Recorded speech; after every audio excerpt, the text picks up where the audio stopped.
ఆంధ్రప్రదేశ్లో మాత్రమే ఉన్న అరుదైన శివాలయాలు ఈ పంచారామ క్షేత్రాలు. మహాశివరాత్రితో పాటు అనేక పర్వదినాల్లో హిందువులు అత్యంత భక్తి శ్రద్ధలతో పరమశివుని పూజిస్తుంటారు.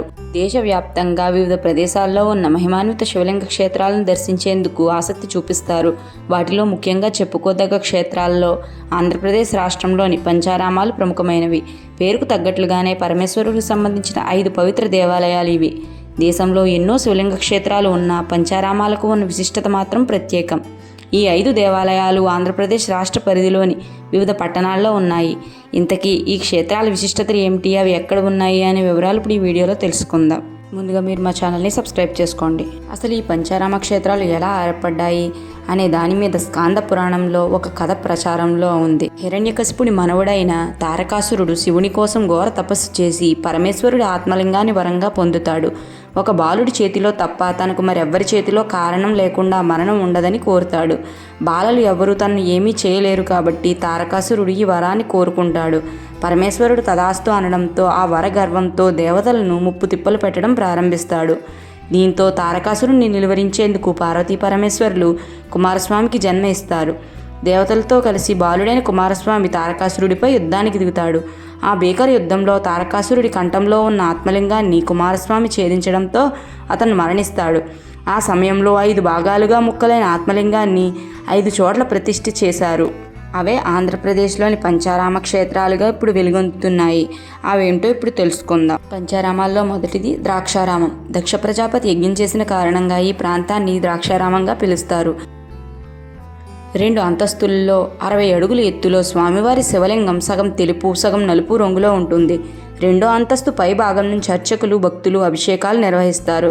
ఇక్కడ స్వామివారిని భీమేశ్వరుడుగా కొలుస్తారు.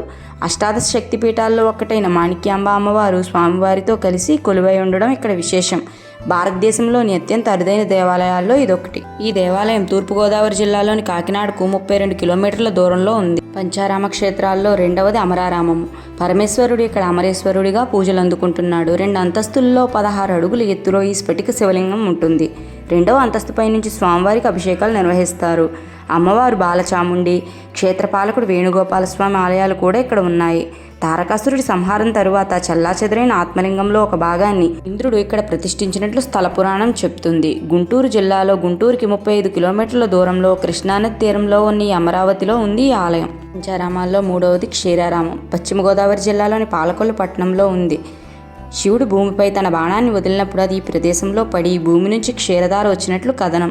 దీని కారణంగానే ఈ ప్రాంతానికి క్షీరపురిగా కాలక్రమంలో పాలకొల్లుగా మార్పు చెందినట్లు చెబుతుంటారు. తెల్లని రంగులో 2.5 అడుగుల ఎత్తులో ఉండే ఇక్కడ శివలింగాన్ని రామలింగేశ్వర స్వామిగా కొలుస్తారు. త్రేతాయుగంలో సీతారాములు ఈ లింగాన్ని ప్రతిష్ఠించినట్లు ప్రతీతి. ప్రతి ఏటా ఉత్తరాయణ మరియు దక్షిణాయన ప్రారంభంలో సూర్యోదయాన పెద్ద గోపురం నుంచి పడే సూర్యకిరణాలు శివలింగంపై పడడం ఎంతో ముగ్ధ మనోహరంగా ఉంటుంది. పంచారామ క్షేత్రాల్లో మనం తెలుసుకుంటున్న మరో క్షేత్రం సోమారామము. తూర్పు చాళుక్యరాజైన చాళుక్య భీముడు 3వ శతాబ్దంలో ఈ ఆలయాన్ని నిర్మించాడు. ఇక్కడ శివలింగాన్ని చంద్రుడు ప్రతిష్ఠించిన కారణంగా దీనికి సోమారామం అనే పేరు వచ్చింది.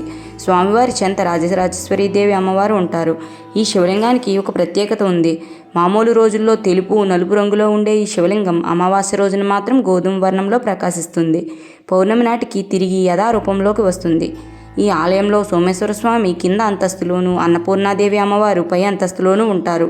పశ్చిమ గోదావరి జిల్లా భీమవరంకు 2 కిలోమీటర్ల దూరంలో గునిపూడిలో ఈ క్షేత్రం ఉంది. పంచారామ క్షేత్రాల్లో 5వది కుమార భీమారామము. సున్నపురాయి రంగులో 60 అడుగులు ఎత్తైన 2 అంతస్తుల మండపంలో ఇక్కడ శివలింగం ఉంటుంది. ద్రాక్షారామం క్షేత్రాన్ని నిర్మించిన చాళుక్యరాజు అయిన భీమునిచే ఈ ఆలయం నిర్మించబడింది. అందుకే ఈ 2 క్షేత్రాలు నిర్మాణ శైలి ఒకే విధంగా అనిపిస్తుంది. ఆలయ ద్వారాల నుంచి కొలను వరకు ప్రతి నిర్మాణంలోనూ పోలిక కనిపిస్తుంది. తూర్పుగోదావరి జిల్లా సామర్లకోటకు సమీపంలో ఉంది ఈ ఆలయం. ఈ వీడియో మీకు నచ్చితే మా ఛానల్ని లైక్ చేసి షేర్ చేసి సబ్స్క్రైబ్ చేయండి. Thanks for watching.